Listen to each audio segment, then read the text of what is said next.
Marcus Thompson was walking through the dark corridors of the old slaughterhouse at Chicago Union Stockyards with a flashlight when he froze at the sound he heard at 2:30 a.m. He was hearing the whir chop chop sound of old meat-cutting machines, but the electricity had been cut since 1971. As the sound approached, he walked toward the area where the machines were operating. When he turned the corner, the scene he saw horrified him. Ghost workers wearing bloody aprons from the 1920s were working at old machines. But what was being cut wasn't animals. It was human bodies. One of the workers turned to Marcus and smiled with his blood-stained face. "New worker? Very good. We need 47 more people." Marcus realized at that moment that at the Union Stockyard Slaughterhouse, Chicago's darkest secret, it wasn't just animals that were being slaughtered. Marcus Thompson was a 34-year-old African-American security guard. He grew up in Chicago's South Side, and his grandfather Robert Thompson had also worked as a laborer at the same Union stockyards in the 1940s. Now, Marcus was conducting the final security checks of this historic slaughterhouse complex before demolition in 2024. Chicago Union Stockyards was America's largest meat processing center from 1865 to 1971 and was famous for the horrific working conditions depicted in The Jungle Book. Marcus's job was simple: protect the complex from 10 p.m. to 6 a.m. and prevent sabotage attempts. But from his first night, he would realize this job wouldn't be simple at all. On his first night, November 15, 2024, Marcus began hearing strange sounds while patrolling deep inside the main slaughterhouse building. First came distant animal bellowing, but the farm had been empty for 50 years.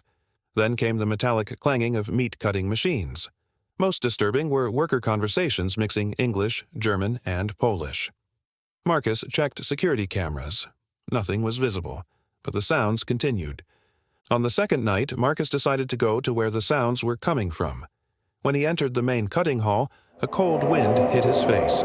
Old hooks were swaying from the ceiling and there were blood traces on the floor. Fresh blood.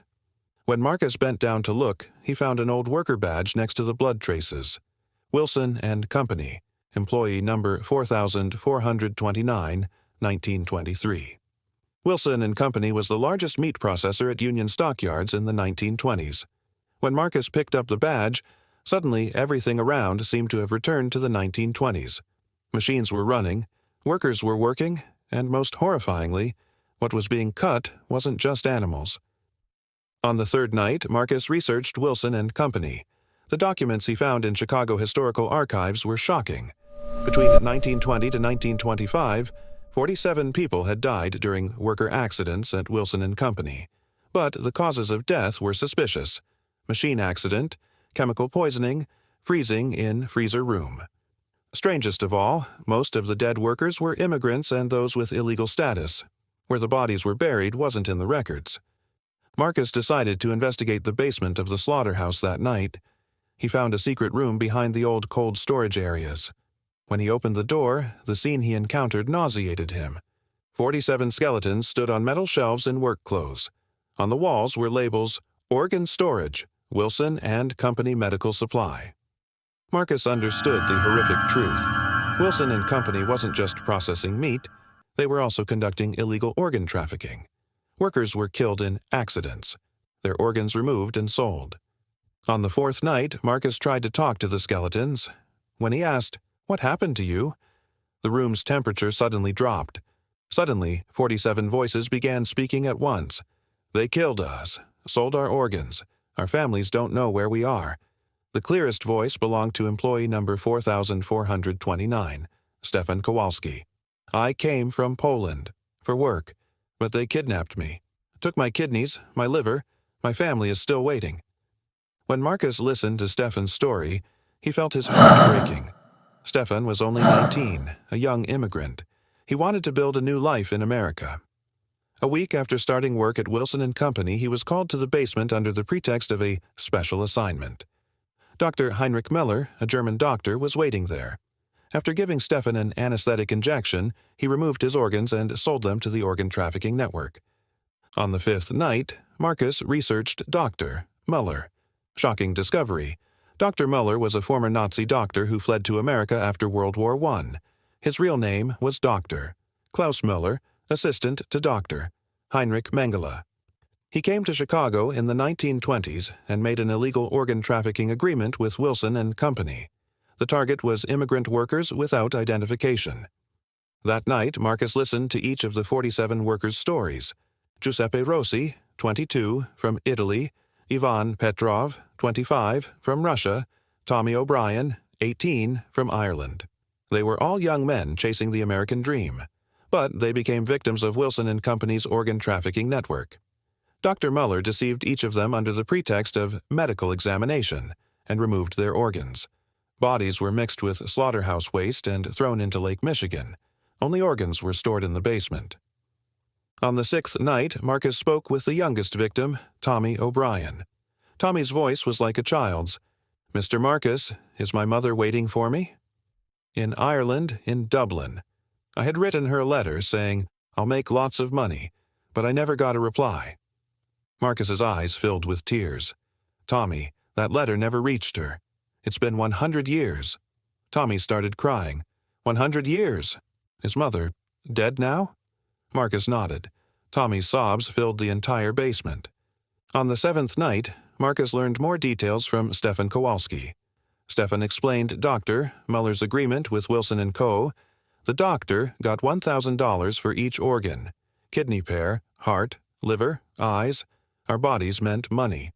Wilson and Company owners William Wilson and his partner Charles Beef made a lot of money from this business. The city's wealthy patients bought the organs. Marcus wanted to learn Wilson and Company's organ customers.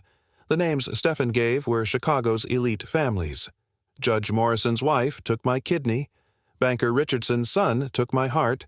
City Mayor Thompson's brother took my liver. Chicago's most powerful names were customers of illegal organ trafficking. On the 8th night, Marcus spoke with Giuseppe Rossi. Giuseppe explained how the organ trafficking was covered up. They were bribing Police Captain O'Malley. When we disappeared, our families went to the police station, but the captain would say he must have run away. No investigation was ever done. Even Giuseppe's family's complaint wasn't recorded. On the 9th night, Marcus listened to Ivan Petrov's story. Ivan gave the most painful detail. They removed my organs while I was still alive.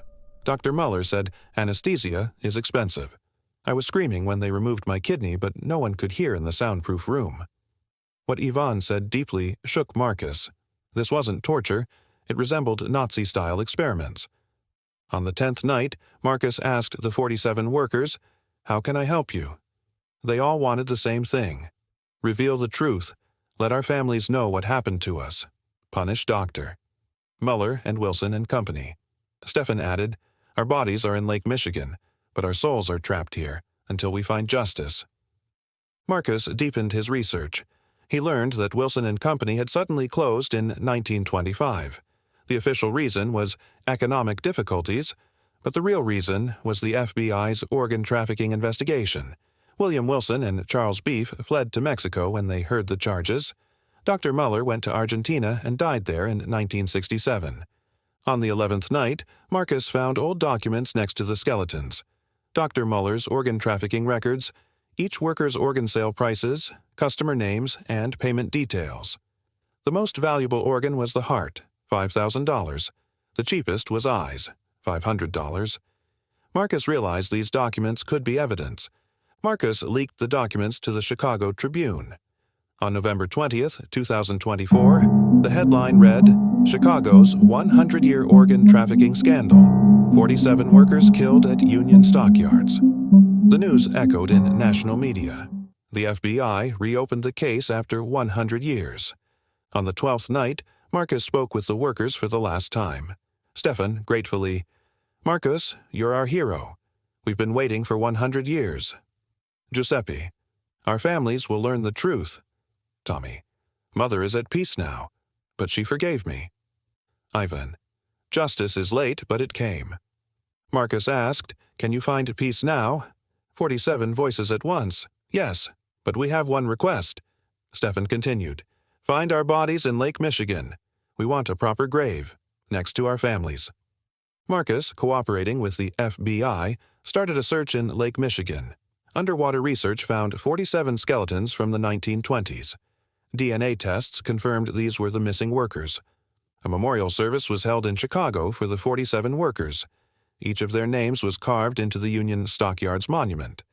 Tommy O'Brien's grandson came from Dublin. We finally learned what happened to our grandfather. After 100 years, but the injustice was revealed. Stefan Kowalski's grandson came from Poland. Jadek's grandfather's soul is now at peace. Thanks to Marcus, the truth is known. Giuseppe Rossi's family members came from Italy. Each family reconciled with their ancestral spirits after 100 years. After Marcus's discovery, the descendants of Chicago elites who were Wilson and Company's organ customers apologized. Judge Morrison's grandson. I don't forgive my grandmother, but as descendants, we feel our responsibility. Families agreed to pay compensation to victim families. Dr. Muller's records in Argentina also came to light. His Nazi doctor identity was proven, and the Simon Wiesenthal Center added his file to the late justice category. Marcus's work became a source for academic studies researching the history of illegal organ trafficking in the U.S. The Marcus Thompson Justice Center was established at the University of Chicago. The Union Stockyards complex wasn't demolished. Instead, it became the Chicago Workers' History Museum. Marcus was appointed as the museum's first director. Visitors learn the story of 47 workers and see the horrific truth of illegal organ trafficking. Marcus visited his grandfather, Robert Thompson's grave. Grandpa, I revealed Union Stockyards' secret. The injustice of 47 workers has ended. Marcus thought his grandfather might have seen the dark side of the slaughterhouse during the same period. At the museum opening, the spirits of 47 workers thanked Marcus one last time. Stefan, we're at peace now, Marcus. We've reunited with our families. Tommy, you're our angel. Giuseppe, grazie, amico. Ivan, spasibo, drug. 47 voices united. Justice finally found its place. Marcus Thompson's experience at Union Stockyards illuminated one of the darkest pages in Chicago's history, bringing peace to the souls of 47 innocent workers who suffered injustice after 100 years. The victims of organ trafficking would finally be remembered and commemorated. Do you think Marcus was brave to reveal this 100-year-old secret, or should he have left the past buried? If you discovered such a horrific truth about your city's history, would you have the courage to expose it like Marcus did? Share your thoughts in the comments.